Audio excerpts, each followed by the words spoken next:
y'all are gonna hate me for this. Y'all are gonna say I'm a Leica fanboy. You're gonna get mad at me in the comments.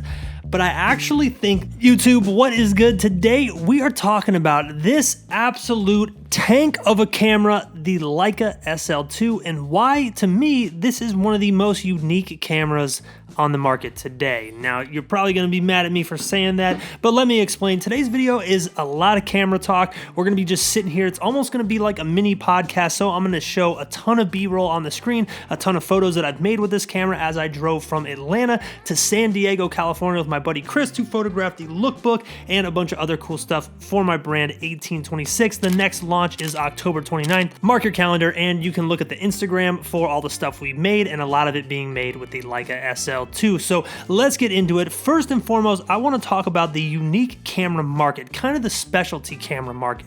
Why does this market exist? And basically cameras like the SL2, things that I've used on this channel, like the GFX series, like the Hasselblad 1DX, these cameras are designed for specific purposes. They are not designed for everyone. So the Leica SL2, it's probably for like 20-15% of everyone out there creating media with a camera, whether that's photo or video. Same thing with the Fujifilm GFX 100. That is a camera I will probably never use ever in my life because there is no reason for me to have it. But it is pretty cool to talk about, and it is very interesting, and that's why when I have a piece of kit like this that I have been using that isn't the run-of-the-mill everyday thing, I like to make a video about it and talk about it because I'm sure a lot of you are just like me and find it interesting to have these really specialized cameras out there. Something like a RED camera is another great example of that. So with that being said, there is absolutely nothing wrong with owning things like Canon or Sony because they are designed to do well at everything. Specialty cameras do specialty things. All these other cameras are designed to do everything well, and that is why so many people use them. Now we'll talk about why the SL2 was a good choice for me in a little bit. Really quick, I want to go over all the pros and the things that make this camera extremely unique. One thing is the ridiculous build quality. It is like a giant piece of metal with holes cut into it. It feels indestructible. The viewfinder is absolutely ridiculous, super bright. The focus peaking is crazy, so when you're using photo and video, you can manually focus, meaning you can adapt Leica's M lenses, and it actually makes the camera pretty small. When you compare it to my Q, when you don't have this ridiculous Lumix beast of a lens on here, it's not the biggest camera in the world if you were to adapt like an M35. So that's cool too. Obviously the specs that they announced with this camera, stuff like the insane video resolution, insane photo resolution, cinema 4K 400 megabit per second files, also 5K video, and it looks so sick straight out of camera. Video in 10-bit. The log footage looks really nice. I did a quick test of it and I did a pretty extreme color grade on here. The color grade stuck so nice to those 10-bit large files. And also the files seem to handle a lot like Panasonic files. Don't quote me on that. I don't know if that's for sure. I just looked up Panasonic tutorials, applied them to the Leica, and it seemed like they worked pretty much the same. Now, all that stuff is cool, but it's everything that you can get in other cameras. What you cannot get in other cameras that makes this special is, one, the fact that it's a Leica. Now, people are gonna roll their eyes when I say this. I get it. Leica cameras have a certain look to them. It's just a thing. The Leica Look is a thing. I enjoy it. I notice it when I use Leica cameras, and a lot of other people notice as well. So you are getting that with this camera, which is an intangible that doesn't apply to other brands, and you can decide if you want to pretend like it doesn't exist or not. For me, the fact that you were able to click one button on the camera and switch from photo to video mode immediately and have video settings separate from your photo setting, create your clip, and then move right back to photo is the reason I bought this camera. That is the reason I fall into the very small group of people who actually need this. Being a YouTuber who is trying to make content around fine art, creative stuff, Lord have mercy, that is much more of an endeavor than I ever thought it would be. I should just talk about cameras all day because I bet this video will get a lot more views than the other videos, but y'all know what I'm trying to do here, trying to do creativity, encourage creativity, and inspire people. So to do that, I need a camera where I can make photography and video very quickly, simultaneously, and try to have it be the highest quality possible. And this camera does that for me. But it goes back to what I said earlier. Does everyone need that? Probably not. And does everyone need that and also have it justify the price tag attached? Probably not. Now, with all those positive comes negative. Y'all know the word of the week forever is caveat. These are some caveats to all those great things this camera has to offer. One is the storage nightmare that it presents if you are not ready for it.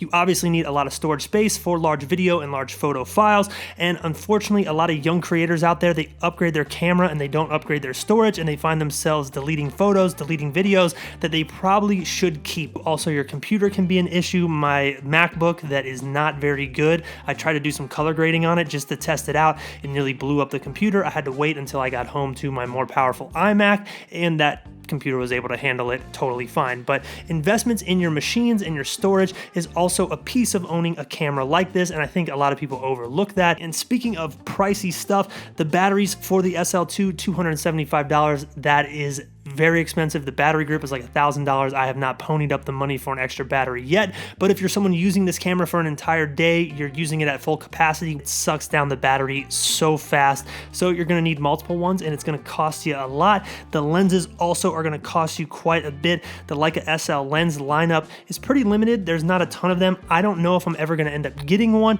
but I do have my eye kind of on one of the 35 millimeters. It looks sick, but I'm also considering adapting the M lenses like I said. Most likely anyone who gets into this Leica SL2 system is probably going to do something similar to what I've done and go with something like a Lumix 24-70. I'm probably going to end up getting the 16-35 for Lumix, and then maybe something like a Sigma. I don't really know. There are other options out there. It's just the Leica option. It's going to cost you about the exact same as the camera body itself. Now, last but not least, and this might be the biggest caveat of them all. Caveat is the word for life. I need to put it on a hat or something. But the biggest one is the fact that with more resolution, you are going to get more noise in your files. Now, a lot of people act like this is some type of myth, some type of urban legend. It's not real.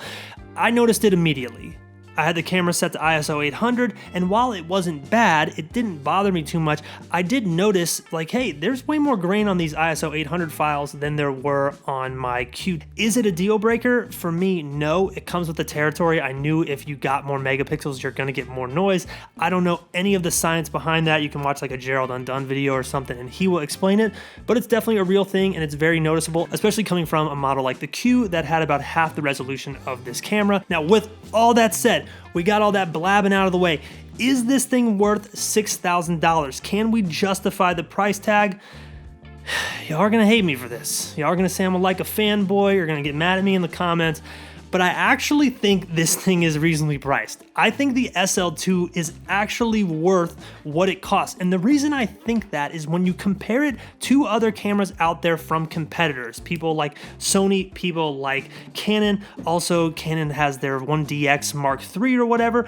All these cameras are sort of circling in the range of $4,000 to $5,000. You know, I bought this SL2 used. I saved $1,000 on this camera. So I spent $5,000, and I actually think that was completely worth it for what you're getting. You are getting top of the line photo, top of the line video. However, it is in a package that is very unique, that is very specialized, and not something that everyone necessarily needs. And I really think most people would be better off going with something like a Canon or a Sony just because of the lens selection, what you can kind of get into with your money as opposed to this.